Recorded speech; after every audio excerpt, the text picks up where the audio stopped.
Halo semuanya, perkenalkan nama saya Elsa Daimanurung dengan NPM 2501020001. Di sini saya akan menjelaskan hasil dari tugas saya, yaitu satuan gramatikal. Yang pertama, hakikat satuan gramatikal, yaitu satuan yang memiliki bahasa, yang memiliki peran dan fungsi strategis dalam kaidah gramatikal suatu bahasa. Setiap bahasa yang dianalisis secara struktural. Menurut Ramlan tahun 2008, bentuk-bentuk bahasa dapat dianalisis berdasarkan fungsinya dalam struktur kalimat ini.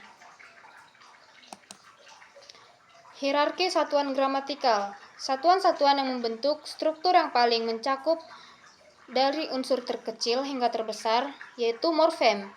Morfem yaitu unit terkecil yang bermakna. Selanjutnya ada kata. Kata yaitu fondasi sintaksis yang mandiri. Selanjutnya ada frasa. Frasa yaitu gabungan predikatif. Klausa yaitu unit unsur predikat. Kalimat yaitu konstruksi intonasi final. Sedangkan wacana yaitu satuan terlengkap dan terbesar.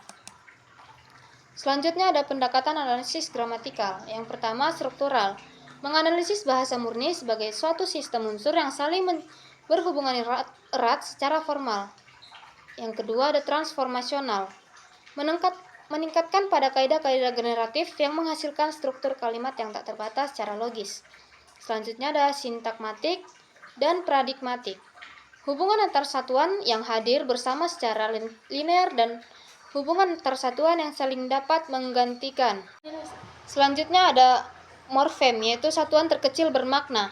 Morfem merupakan satuan gramatikal yang memiliki makna leksikal ataupun fungsi gramatikal tertentu. Perbedaannya dengan fonem, fonem itu memiliki makna konkret atau fungsional, sedangkan fonem hanya memiliki unit bunyi pembeda makna. Contoh kasusnya, me pada prefiks menggunakan makna gramatikal yaitu tindakan. Baca pada kata morfem dasar mengandung makna leksikal aktivitas. Selanjutnya, klasifikasi utama morfem terdiri dari dua bagian, yaitu morfem bebas dan morfem terikat. Morfem bebas yaitu morfem yang secara alamiah dapat berdiri langsung sendiri sebagai kata mandiri dalam tuturan tanpa bantuan afiks. Contoh nyatanya, meja, buku, rumah, dan makan. Selanjutnya ada morfem terikat, yaitu morfem yang tidak dapat berdiri sendiri dan hanya muncul dalam tuturan jika bergabung dengan morfem lainnya. Contoh nyatanya, prefiks me, sufiks kan, dan enklitiknya. Selanjutnya ada proses morfologis utama. Proses pembentukan kata yang lebih besar dan kompleks dari morfem dasar, yaitu contohnya afiks. Afiks yaitu perubahan dasar infuhan pada kata dasar. Contohnya kata ajar pada kata pelajaran. Selanjutnya ada reduplikasi. Reduplikasi yaitu pengulangan bentuk kata baik sebagian maupun utuh. Contoh kata pengulangan utuh yaitu buku-buku. Contoh kata pada pengulangan sebagian yaitu lelaki. Contoh pada kata pengulangan perubahan makna yaitu sayur-mayur. Selanjutnya ada komposisi. Komposisi yaitu penggabungan dua morfem bebas atau terikat lebih membentuk makna baru. Contohnya rumah sakit. Selanjutnya ada kata. Kata yaitu satuan bebas terkecil yang memiliki makna mandiri dan berfungsi sebagai pengisi fungsi sintaksis. Bentuk katanya terbagi atas kata dasar dan kata berimbuhan atau kata turunan, kata ulang, dan kata majemuk. Selanjutnya ada klasifikasi kata. Nomina yaitu benda yang menyatakan benda, entitas, konsep, atau abstraktikal. Contoh kasusnya, kebaikan, meja, negara. Selanjutnya ada verba atau kerja, menyatakan tindakan, proses, atau keadaan dinamis. Contoh kasusnya, tidur, membaca, dan berlari. Adjektiva atau sifat, menyatakan sifat, keadaan, atau karakteristik entitas. Contoh kasusnya, merah, besar, dan pintar. Adverbia atau keterangan, menerangkan verba, adjektiva, atau klausa secara detail. Contoh kasusnya, selalu, sangat, dan kemarin. Kata tugas, yaitu penghubung preposisi atau pemarkah fungsi sintaksis.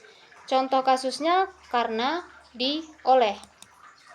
Selanjutnya ada klasifikasi klausa. Klausa bebas berpotensi menjadi kalimat mandiri secara utuh Jika diakhiri intonasi final, contohnya, Ani membaca buku. Klausa terikat tidak dapat berdiri sendiri, melainkan bertindak sebagai bagian klausa lain, contohnya, yang datang kemarin. Klausa bawahan berfungsi mengisi fungsi sintaksis tertentu dalam kalimat majemuk bertingkat. Contohnya, klausa nomina berfungsi untuk sebagai pengisi subjek atau objek. Klausa adjektiva menerangkan nomina. Klausa adverbia penunjuk keterangan waktu atau sebab. Selanjutnya ada kalimat. Kalimat yaitu satuan terlengkap sintaksis terbesar dengan pola intonasi final yang mengekspresikan pikiran secara mandiri dan utuh. Selanjutnya ada kohesi gramatikal dalam wacana. Referensi penggunaan kata persona atau petunjuk tempat atau waktu untuk mengacu hal sebelumnya. Selanjutnya ada substitusi atau penyulihan atau penggantian satuan lingual tertentu dengan satuan hal lain demi keindahan bahasa. Selanjutnya ada elipsis, yaitu pelepasan atau penghilangan unsur bahasa tertentu dengan entitas tanpa merusak makna. Selanjutnya ada konjungsi, yaitu penghubung logis antar unsur wacana, sebab akibat, pertentangan dengan syarat dan sebagainya. Sekian dari hasil tugas yang dapat saya sampaikan. Terima kasih.